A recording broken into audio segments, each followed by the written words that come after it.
चलिए। Hello students, जो आज हम स्टडी करेंगे factors on which magnetic field depend straight current carrying conductors.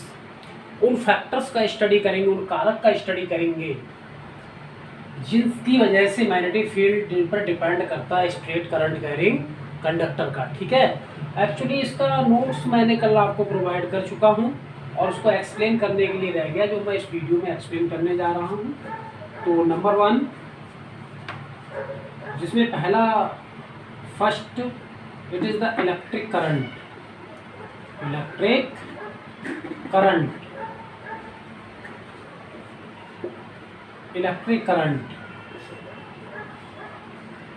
अगर देखिए, if the magnitude of electric current is going on increasing in a straight current carrying conductor, then magnetic field is also increased. Okay, अगर किसी straight current carrying conductor में current flow हो रहा है I, तो ये आई करंट जो magnetic field होगा, magnetic field B is directly proportional current आई।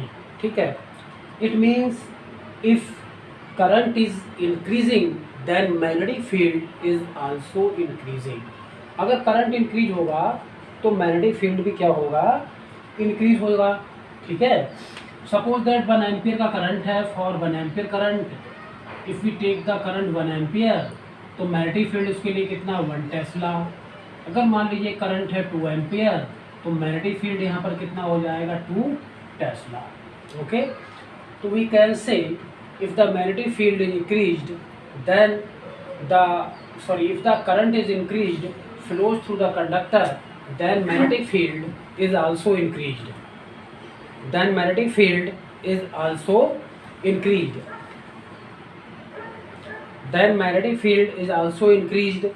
तो मैग्नेटिक फील्ड भी इंक्रीज होगा। सेकेंड इट इज, देखिए, इफ अगर मान लीजिए ये कोई कंडक्टर है, suppose that this is a conductor, और इसमें करंट आई फ्लो हो रहा है। तो इस कंडक्टर के इस तरफ, इसके नज़दीक हमने कोई पॉइंट लिया, एक पॉइंट का नाम ए, दूसरे का नेम क्या रख दिया, ए डैश, सेकंड पॉइंट बी, दूसरे का नाम बी डैश। तो आप बताइए कि ए वाला पॉइंट ज़्यादा पास में है in compare of B point, B dash. Point A dash is near in compare of B dash. Similarly point A is near in compare of B. Clear? Okay, तो देखिए, जो मैग्नेटिक फील्ड होगा वो इस पॉइंट पे ज़्यादा होगा और इस पॉइंट पे कम होगा। तो यहाँ से क्या है, डिस्टेंस। अब देखिए, बी पॉइंट के लिए डिस्टेंस ज़्यादा है और ए पॉइंट के लिए डिस्टेंस कम है। तो we can say if distance is going on increasing, या if we go away from the conductor, then magnetic field is decreased straight current carrying conductor. Okay, अब तो ये 2 ही पॉइंट से एक्सप्लेन करने के लिए। ओके, इफ वी, अगर हम नज़दीक होंगे तो मैग्नेटिक फील्ड ज़्यादा होगा। वाई इन्वर्स डायरेक्टली का मतलब होता है अगर करंट इंक्रीज होगा तो मैग्नेटिक फील्ड इंक्रीज होगा। इन्वर्सली का मतलब होता है अगर डिस्टेंस इंक्रीज होगा तो मैग्नेटिक फील्ड क्या होगा, डिक्रीज होगा। Clear? These are the 2 points. यही 2 पॉइंट से एक्सप्लेन करने के लिए now we will start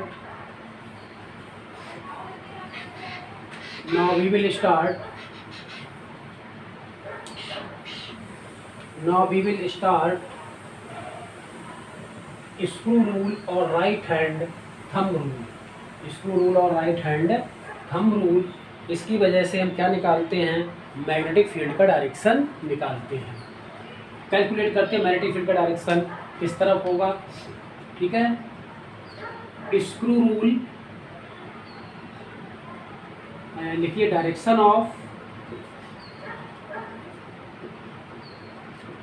of magnetic field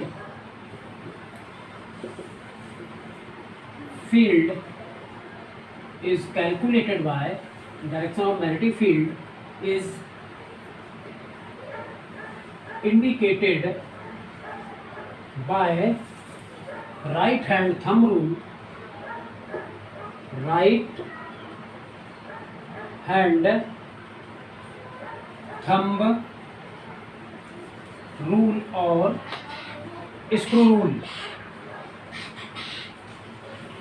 और screw rule okay direction of magnetic field is indicated by right hand thumb rule और स्क्रू रूल क्लियर।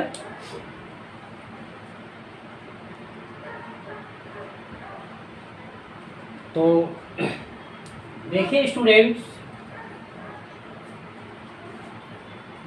स्टूडेंट्स यहाँ पर ये जो है तो इस रूल को हम पढ़ेंगे। तो राइट हैंड थंब रूल पहले समझते हैं। Right hand thumb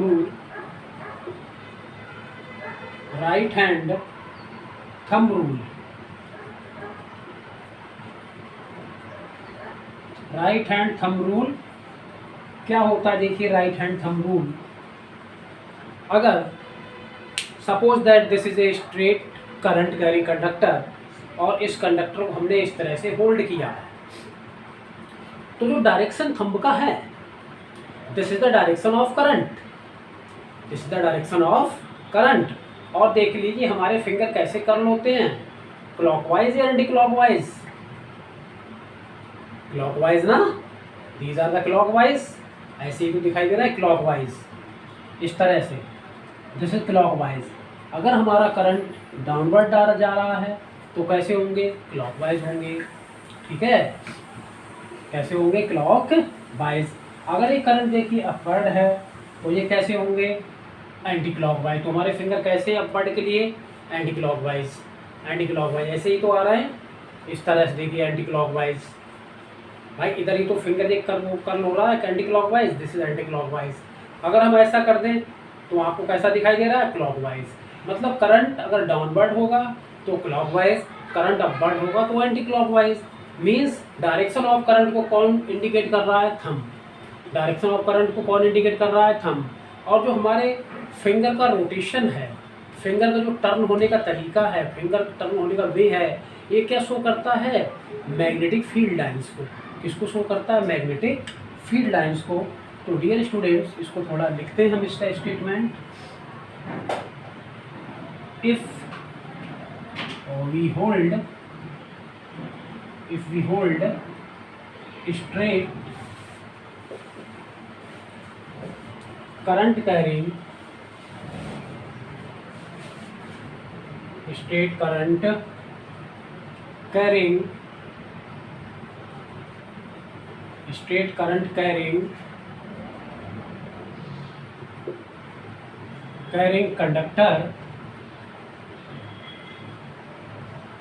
straight current carrying conductor,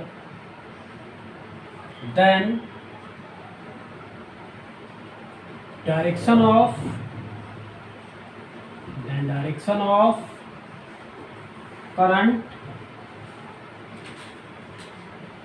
direction of current is indicated by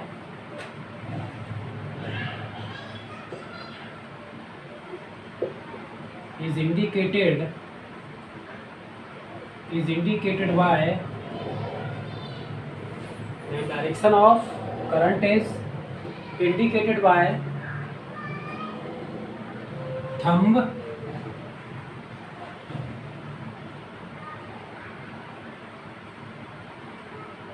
and the rotation of finger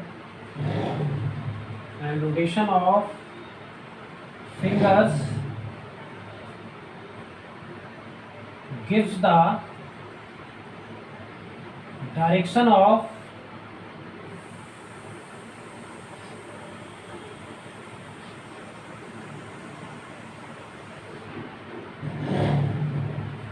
if the direction of magnetic field lines around the conductor, okay, around the conductor, if we hold a straight current carrying conductor, then direction of current is indicated by thumb and rotation of fingers give the direction of magnetic field around the conductor, या magnetic field lines और magnetic field lines, magnetic field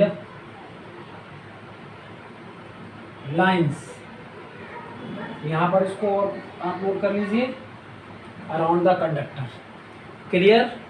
तो आज मैं notes आपको provide नहीं कराऊंगा, आज आपको इस वीडियो से ही जो मैं यहाँ पर लिख रहा हूँ स्टेटमेंट, इसका स्क्रीनशॉट लेकर आप इसको कंप्लीट कर लें, ठीक है। और दूसरा देखिए होता है स्क्रू रूल। स्क्रू रूल तो बेटा देखिए स्क्रू रूल क्या होता है, ये बहुत ही प्रैक्टिकल लाइफ में हम इसको यूज करते हैं, ठीक है। हम प्रैक्टिकल लाइफ में हम क्या करते हैं, इसको यूज़ करते हैं। तो देखिए किस तरह से स्क्रू होता है।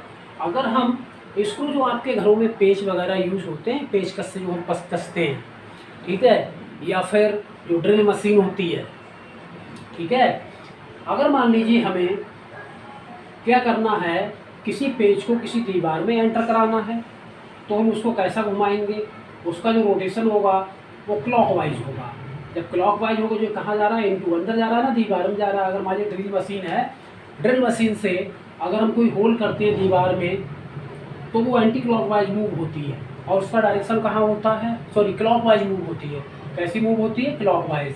देखिए इस तरह से क्लॉकवाइज मूव अगर हम होल करते हैं ड्रिल मशीन, तो देखिए क्लॉकवाइज मूव होती है और वो अंदर तरफ जाती है। तो इसका मतलब क्या है कि जब वो क्लॉकवाइज मूव करता है ड्रिल मशीन या कोई स्क्रू, तो वो अंदर ही तरफ जाता है, इनटू जाता है। और जब हम उसे एंटी क्लॉकवाइज, जब उसे खोलना होता है, तो वो क्या करते हैं, उसे एंटी क्लॉकवाइज घुमाते हैं। जब एंटी क्लॉकवाइज घुमाते हैं तो वो कहाँ आता है, ऊपर की तरफ आता है, अपर डायरेक्शन में आता है, ठीक है। और मूव कैसा हो रहा है, एंटी क्लॉकवाइज। सिमिलरली जब ये अपर डायरेक्शन में आ रहा है, तो this is the direction of current, और इसका rotation, this is the direction of magnetic field. Clear? Okay. और अब जब हम इसको क्लॉकवाइज घुमाएंगे तो ये इनटू जाएगा, तो this is the direction of magnetic field, तो sorry this is the direction of current, और rotation this is the direction of magnetic field. Clear हो गया? नहीं क्लियर हुआ हो तो एक पेच आप अपने घर पे ले, ठीक है, जो पेच कस से आप कस सके। या ड्रिल मशीन को आप एग्जाम्पल के तौर पे देख सकते हैं। अगर वो क्लॉकवाइज मूव होगी तो वो अंदर की तरफ जाएगा, और वो डायरेक्शन क्या हो जाएगा, करंट का क्लॉकवाइज, मैग्नेटिक फील्ड का डायरेक्शन। अगर वो एंटी क्लॉकवाइज मूव होती है तो बाहर की तरफ आएगा, कोई पेच या पेचकस, ठीक है, कोई पेच बाहर की तरफ आएगा, ओके, कोई कील बाहर की तरफ आएगी। क्लियर? क्लियर है ना? और तो बाहर की तरफ आएगी, this is the direction of current, and rotation this is the direction of magnetic field lines. Clear हो गया होगा? तो अब मैं कुछ एग्जांपल्स यहाँ पर लेता हूँ कि कोई कंडक्टर है, स्ट्रेट करंट कैरिंग कंडक्टर है, और आपसे पूछा जाए, ये देखिए एक मैंने एग्जांपल लिया है, लिख देता हूँ यहाँ पर एग्जांपल।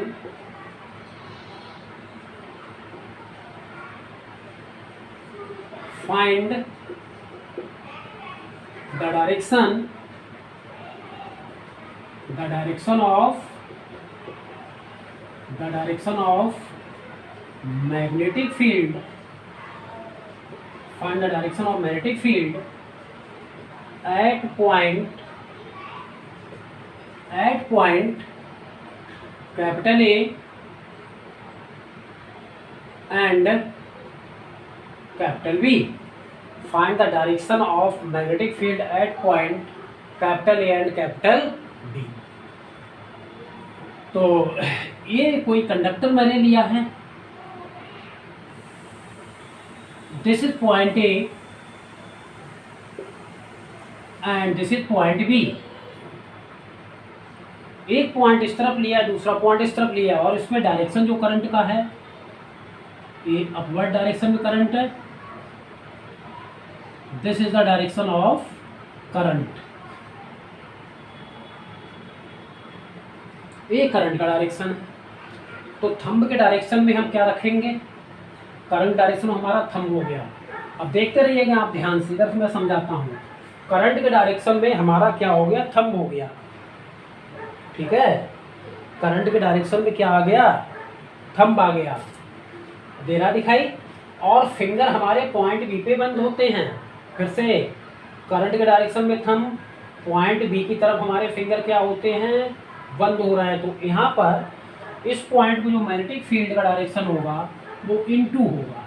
कैसा होगा? इनटू।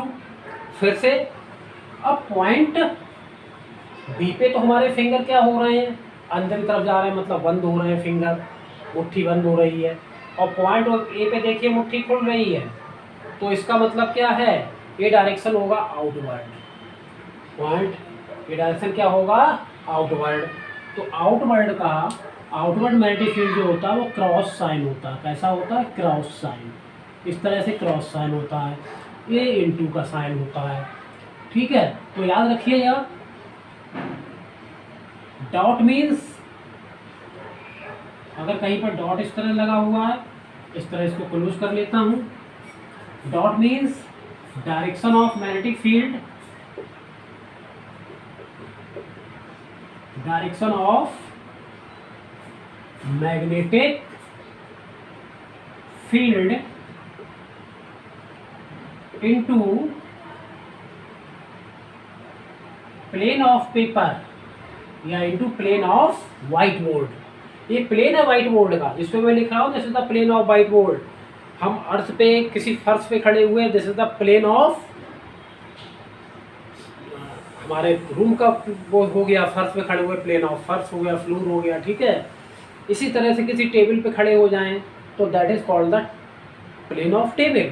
तो मैं इस पे लिख रहा हूँ, तो this is the field direction of magnetic field into plane of board, plane of white board लिख देता हूँ, ठीक है। और आप कॉपी पे क्या लिखेंगे? Plane of white board, BOARD। और आप उस पर अपने जो नोटबुक होगी उस पर लिखेंगे plane of paper, plane of paper या plane of page, okay.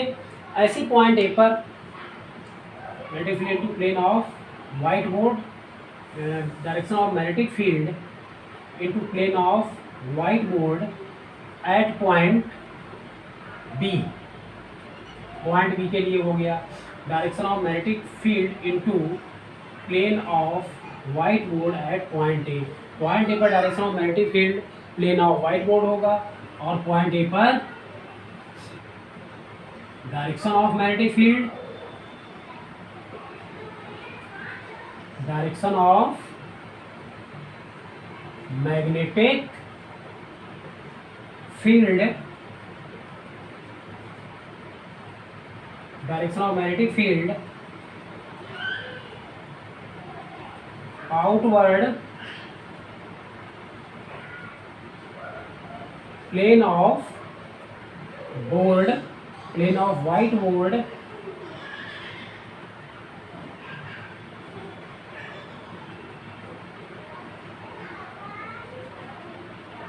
Eight